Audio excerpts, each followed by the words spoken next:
Thank you. I can't tell you how delighted I am to be here. I believe in this industry, I believe in life insurance, and I believe in you. I think that life insurance people are some of the finest people in the world, and I mean that from the bottom of my heart. I'm just delighted to be here with you. It was not always thus.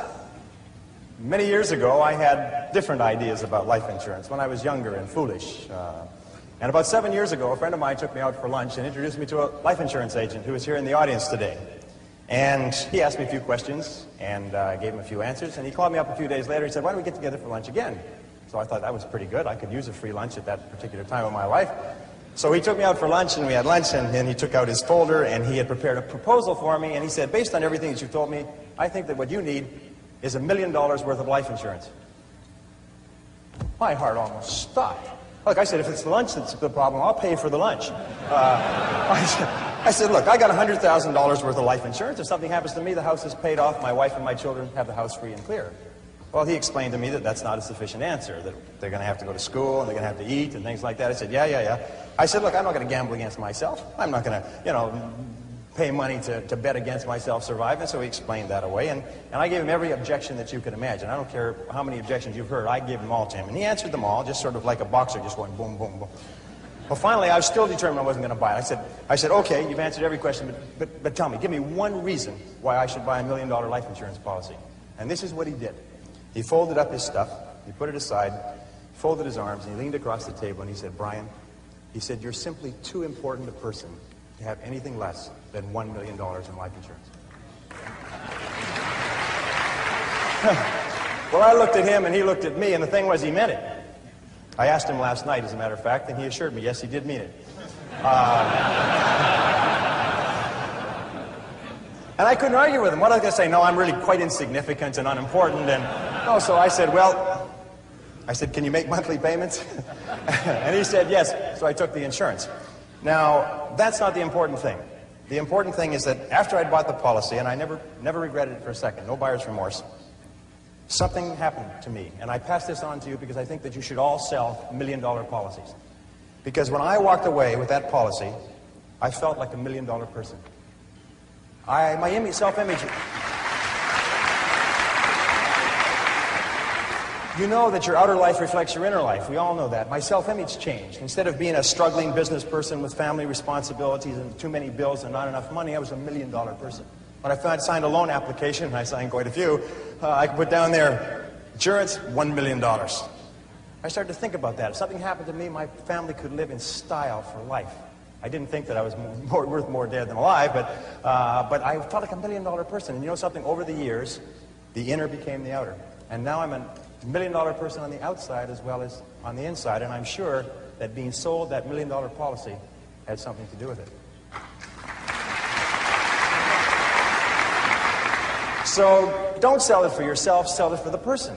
Because there's nothing better than to have $1 million policy and to walk around knowing you're $1 million person. Now, 3 years later, Gordon came back to me and sold me another $1 million worth of insurance.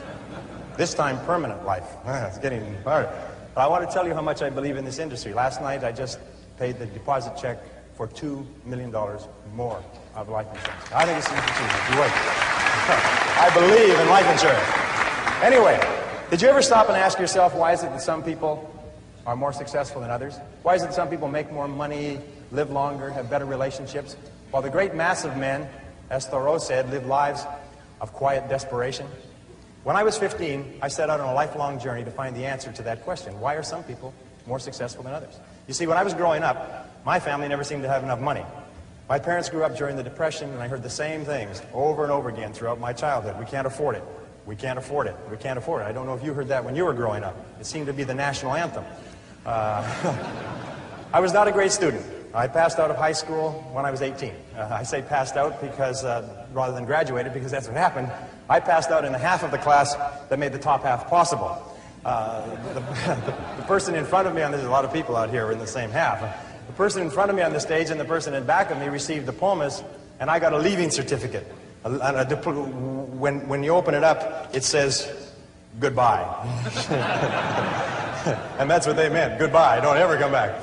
Anyway, since then I've traveled and worked in more than 80 countries on 6 continents. I've sailed on all the great oceans. I've been around the world 2 or 3 times. I became fluent in French, German, and Spanish. as well as learning to get along in several other languages. When you need to eat, you learn. Anyway, I started off as poor as I could be, searching for the secrets of success. And over the years, I've read and studied for over 30,000 hours in business, economics, psychology, philosophy, religion, metaphysics, and history to find the secrets of success. And I'm happy to say that I eventually found the answers I was looking for. Today, I live in a $1 million house on a golf course in Southern California, and I have business interests in 9 countries. Today, I know and I've proven that success in any field, including this field, is as predictable as the sun rising in the east and setting in the west. And my purpose in speaking with you today is to share with you some of the most important things I've ever learned. However, as Aristotle once said, you can't teach a person something that they don't already know. You're already high achievers and great successes in your careers. You're already the cream of your profession. So many of you already know what we're going to talk about, and the rest of you will recognize these principles as soon as you hear them. About 5 years ago, I met a wise and wealthy man who had spent his entire life studying success. And he'd reached a clear conclusion concerning the reason for success in life and especially in business. He's dead now, but I'll never forget what he told me, because I immediately recognized that he put the finger on my reason for success and yours, as we'll talk about in a minute. He said the key to success was to set a goal and then to stay with it until you achieve success in at least one important thing. He said that your subconscious mind will then accept that success experience and store it as a pattern, like a template. And then from then on, your subconscious will drive you and direct you and guide you to repeat the pattern of success in other things that you attempt. Another way of saying it is that nothing succeeds like success. Psychologists have demonstrated that achievement brings you a natural high. Once you've experienced your first great success, then not only are you unconsciously programmed to repeat it, but nothing else will ever give you the same wonderful sense of satisfaction. And all high achievers know that. Anyway, I learned the truth of this idea many years ago when I first started traveling. I spent 8 years traveling around the world. And in many ways, a trip or a journey is a metaphor for life. My first big trip was that, and much, much more. It had such an enormous impact on me that I've never really gotten over it. My whole life has been different as a result of what I call the Sahara crossing. Let me tell you about it. When I was 18, 3 friends and I decided we'd go off and see the world. We were well out of high school, and we were laboring in sawmills on the West Coast. This is in 1963, and a lot of our friends were heading for Europe to travel around with backpacks. So we decided to do something different. Nobody else was going to Africa, so we decided we'd go to Africa. Of course, it never occurred to us to ask why it was that no one else was going to Africa. And that was our first mistake. After working and saving for a year, the 4 of us piled into an old 1946 Chevy and drove out of Vancouver, bound for Montreal, via Toronto. Actually, we just passed a couple of blocks from here on our way on that trip. It was late at night when we left. It was pouring rain. We were all 20 years old, and we were off to see the world. Anyway, I learned later that almost every great venture begins with an act of faith, like driving into the dark, into the unknown.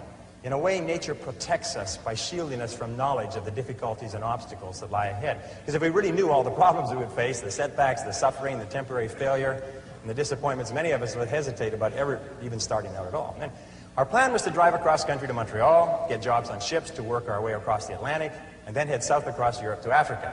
Pretty basic plan. However, as it happened in Montreal, one of the guys decided to give up and go home, and so he left us. Well, that left 3. The other 2, after one day, I still remember that, after one day of looking for work on the waterfront, decided to quit. Decided to quit trying and to spend their limited savings to pay their way across the Atlantic, rather than to work their way. I tried to talk them out of it. I told them that quitting is a habit.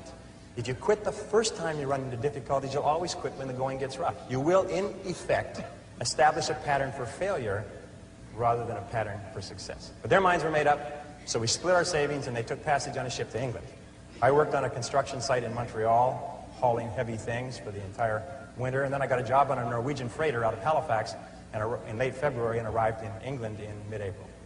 As I had predicted, my friends had quit and stayed in England working at odd jobs. However, we soon made up, good buddies again, and once more we headed for Africa. At this time, all we had was an 8.5 by 11-inch page about this size that had Europe and Africa all on the same map, on the same page. And it seemed to be a very simple thing to go from London, which was up here, to Johannesburg, which was down here. And it's just one page. And I mean, we sort of drew a straight line, and we thought, well, oh yes, there was a little orange part right across sort of a band right through the middle there called the Sahara Desert. But we thought, well, we'd just whip over that and get down to the green part on the map. There's no problem. I'm without a word of a lie, this is true. We didn't stop to think that the total distance was about 8,000 miles. See, we were big picture people. We didn't let ourselves get bogged down with details. We were young and we hadn't learned that it's the details that get you every single time. So we took a train down to London. There we bought bicycles. See, we never heard of anyone riding from London to Johannesburg on bicycles, so we decided that we would do it first and become famous. That was another mistake. We soon learned that when you ride bicycles across France in the springtime, you find that the hills are all uphill and the wind is always in your face. So likewise, I found that when you embark on any new venture, you often find the same thing. Everything seems to go wrong, usually at the worst possible time and in the worst possible and most expensive way, like starting a new business or a new career. Anyway, after 2 weeks of grinding along on bicycles, uphill the whole way, which seems like a geographical impossibility, but it's true, we said, the heck with this. We loaded the bikes on a train and we rode across France and Spain to Gibraltar. There we sold the bicycles and bought a Land Rover with our last dollar. We had definitely learned why no one had ever crossed Africa on bicycles. It was darn near impossible to cross France on bicycles. Europe on bicycles. Anyway, so now we had a little problem. We were out of money. We'd exhausted our meager finances buying the Land Rover, and we didn't have enough money for fuel and equipment. So we all sat down. We considered ourselves great writers at that time. We all sat down and wrote letters to everybody that we knew, pleading for money, telling them how desperate our situation was. Sitting here looking across the Straits of Gibraltar to Africa. All we needed was just a little bit of money to get us over there. Anyway, eventually we got a little bit of money here and a little bit of money there, and then we got one big score. I'll never forget this. An uncle of Jeff's that he'd only seen once in his life sent us 100 pounds. 100 pounds at that time was $300, worth more than $1,000 today. And we were ecstatic. We were saved. So this is another lesson. Nobody ever makes it on their own. One of the great lessons of life. We all need help from others to get over the rough spots on the journey of life.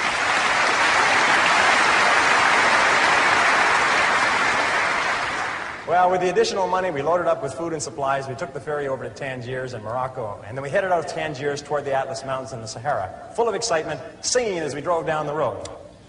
20 miles out, the radiator blew up. The Land Rover had never been driven on the open road. It had spent its whole working life tooling around the narrow streets of Gibraltar, and once on the open road, it began to fall apart. The radiator was just the beginning. Over the next 10 days, the steering rods bent and threw the front wheels out of alignment, so the tires blew one by one. We had trouble with the carburetor and the ignition system. We were so poorly equipped, if you can believe it, we didn't even have a jack or a lug wrench.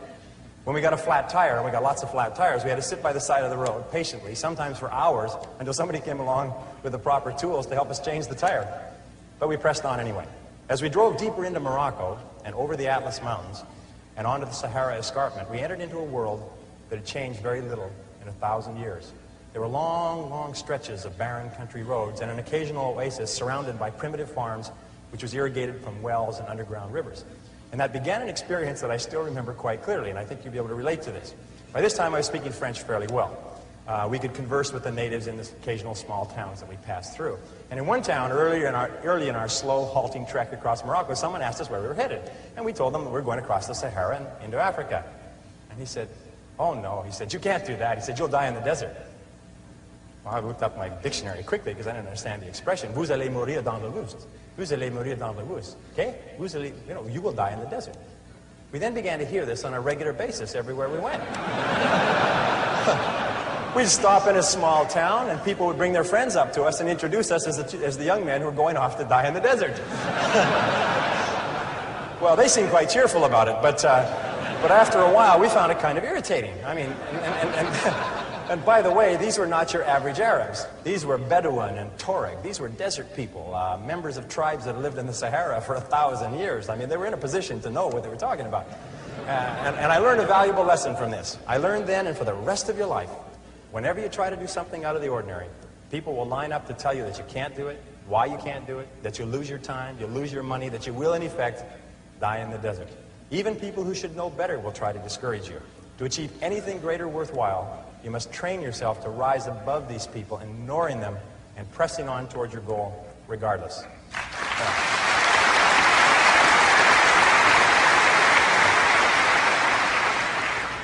Geez, you're great guys. I love it. We crossed from Morocco into Algeria and drove south to the town of Adrar on the edge of the Sahara. By this time, our vehicle was falling apart.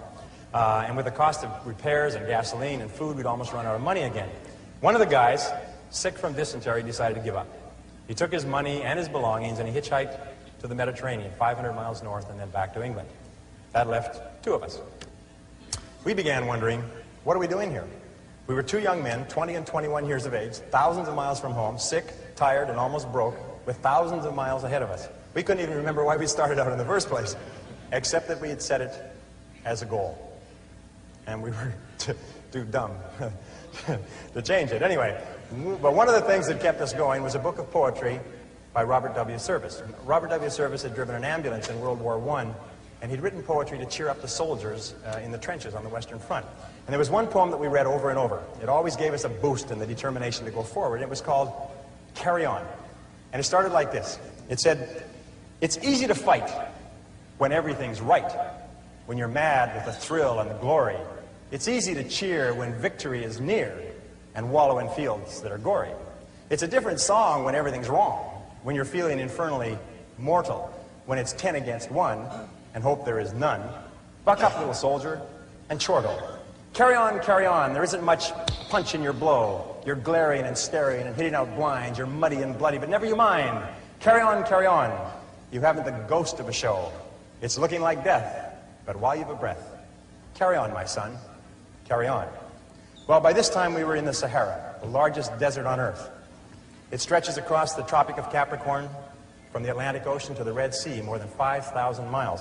And the part that we faced, dead ahead, was the Tenerife, the emptiest single stretch of the Sahara. 500 miles of nothing, not a fly, not a blade of grass, as flat as a tabletop.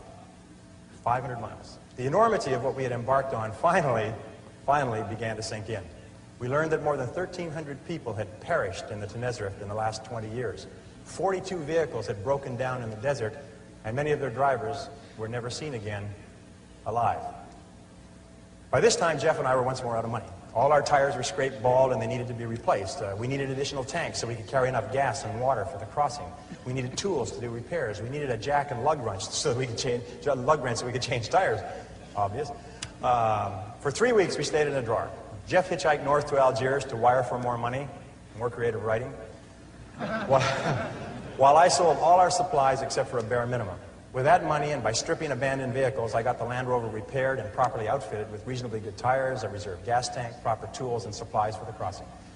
It's amazing how enterprising you become when your survival is at stake. By the way, this story took place 24 years ago today.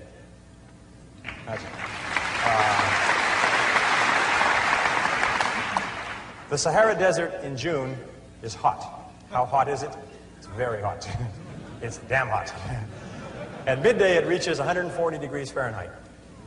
An exposed man can die of dehydration in less than 20 minutes. When the French ran Algeria, they required travelers to carry 5 gallons of water per person per day for the crossing. That's how much you drank. Because of the heat, you can only travel before 10 a.m. and after 4 p.m. The midday sun is so hot that if you drive, your engine oil boils. It becomes as thin as water, and your vehicle seizes up and it'll never run again. 6 weeks after crossing from Gibraltar, we were ready. Jeff came back with some money from his parents, and the vehicle was in perfect condition for the crossing. We realized that if anything did go wrong and we couldn't fix it, we would most certainly die in the desert. 3 days before the big push, the actual crossing, we met 5 Germans in a Volkswagen bus who were waiting for a truck convoy that would cross in a few days. They were going to play it safe and cross with the convoy, safety in numbers. We told them we were going, convoy or no convoy, and they decided to cross with us. The Algerian government stamps your passport out of Algeria 500 miles north of the border. From there on, you're on your own, and they couldn't care less what happens to you. As far as they're concerned, you don't exist anymore. So we set out, and I'll remember this clearly, we set out at sunset on a Thursday, following La Piste, which is a French word for track, a very accurate word, track, that led straight south across the desert. We drove through the night. As we drove through the night, about 50 miles out, our troubles began. The Germans' vehicle sunk in and started to get bogged down in the fine sand that had blown over the track. And it also began to break down mechanically. It started getting sand in the carburetor and everything, and it began to delay us hour by hour. We had to get across the 500 miles in 2 days, or we'd be out of water. So we pressed on as fast as we could. But over and over, the German vehicle got stuck, and we had to stop and drag it out with our 4-wheel drive Land Rover, losing time and using precious fuel. Jeff and I took turns driving the Land Rover while the German vehicle drove parallel with us across the flat wasteland. And we kept ourselves motivated by quoting the poem, "Carry On," back and forth to each other. And the next verse goes like this: "And so in the strife of the battle of life, it's easy to fight when you're winning. It's easy to slave and starve and be brave when the dawn of success is beginning. But the man who can meet despair and defeat with a cheer, there's the man of God's choosing. The man who can fight to heaven's own height is the man who can fight when he's losing. Carry on, things never were looming so black. But show that you haven't a cowardly streak, and though you're unlucky, you never are weak. Carry on, brace up for another attack. It's looking like hell, but you never can tell. Carry on, old man, carry on." By morning,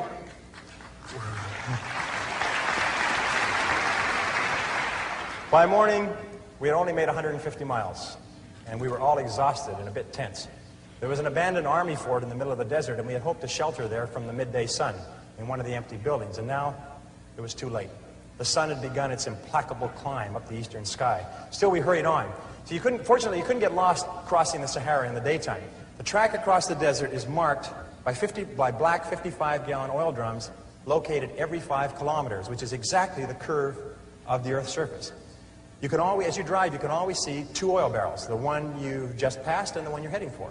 So all you have to do to cross the biggest desert on Earth is to take it 1 oil barrel at a time. Of course, traveling at night, if you wander from the piste, if you wander from the track, you can get lost in the desert and drive until you run out of gas. And many people have died that way.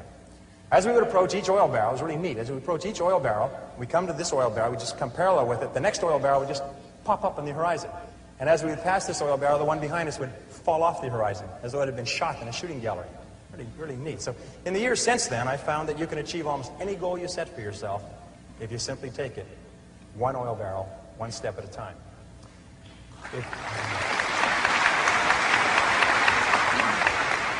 If you go as far as you can see, you will then see far enough to go further. Now the sun really became the enemy.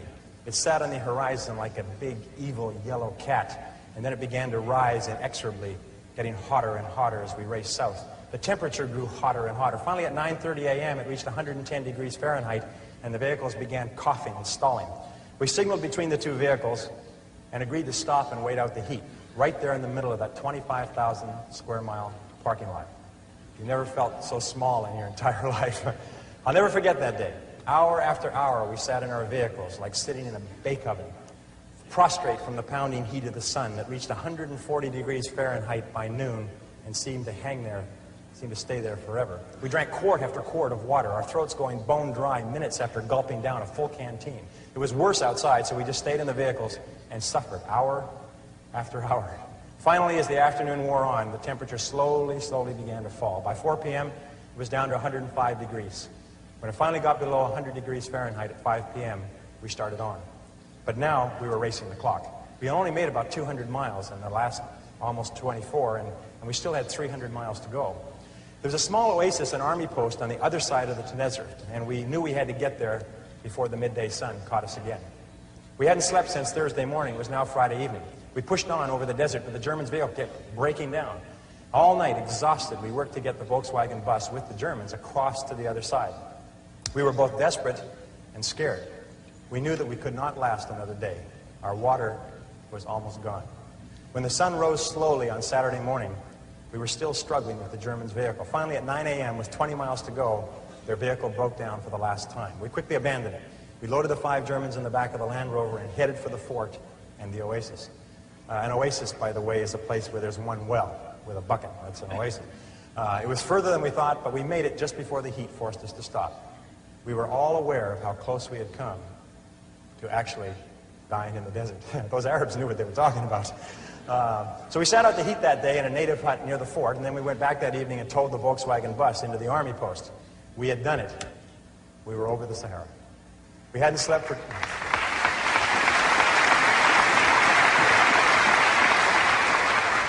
We hadn't slept for 2.5 days, but we had made it. Now, I won't go into the details of what happened on the rest of our trip across Africa, except to say that we did finally get to Johannesburg 2 or 3 months later.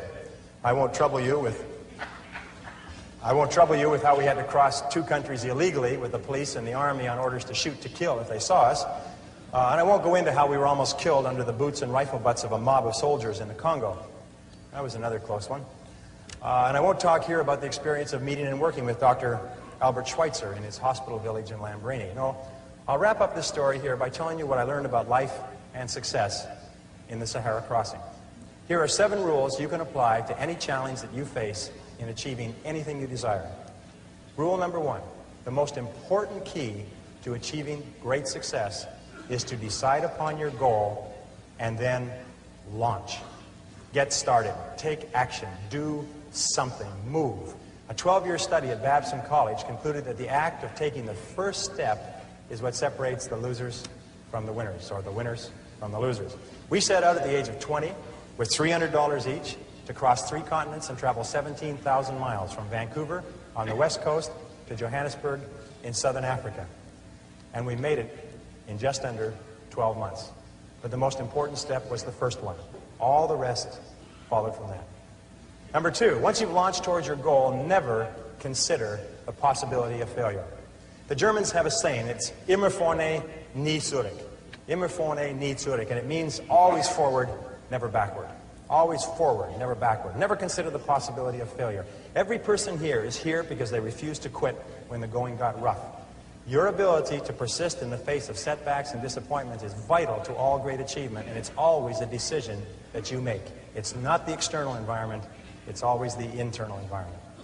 Number 3, the biggest goal in the world can be accomplished if you just take it 1 oil barrel at a time. Thomas Carlyle once wrote that our great business is not to see what lies dimly at a distance, but to do what lies clearly at hand. The only time you will ever have is now. If you live every day, every hour, the best you can, the rest will take care of itself. As the Bible says, sufficient unto the day are the cares thereof.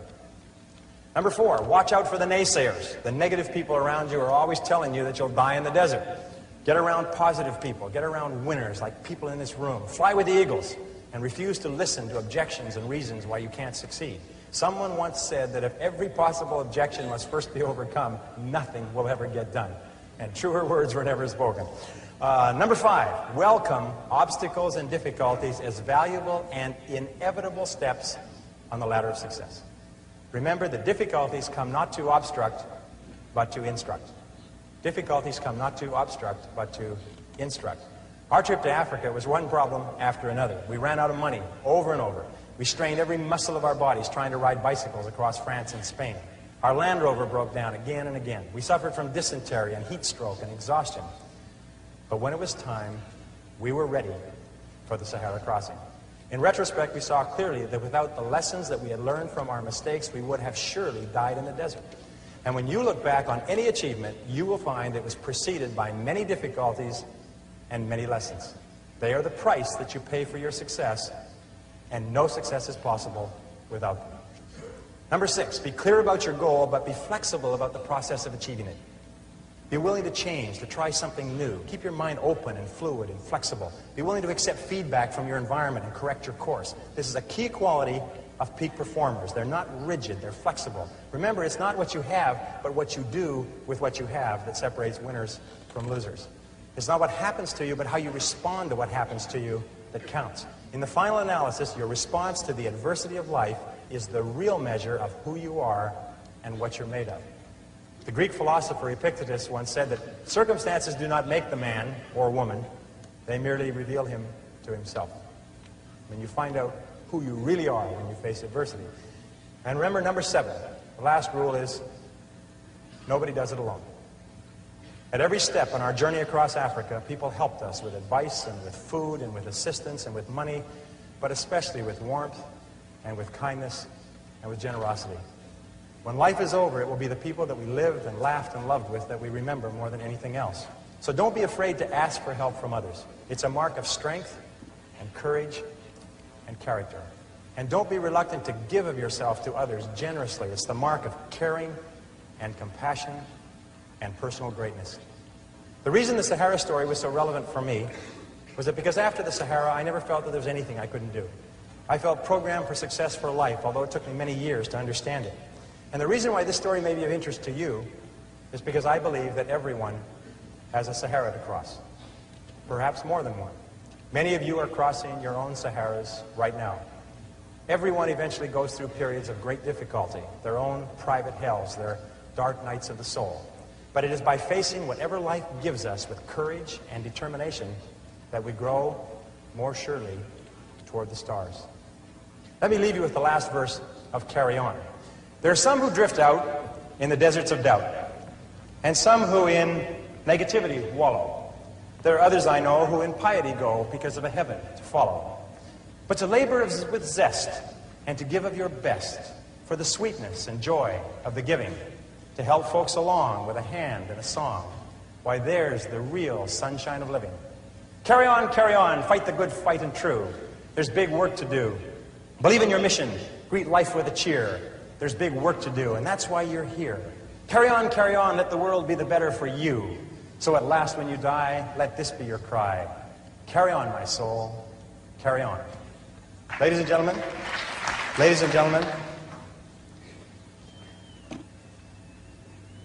if you will resolve, with whatever life hands you, to carry on, there is nothing that can stop you from achieving the greatness for which you were created. Thank you. Here.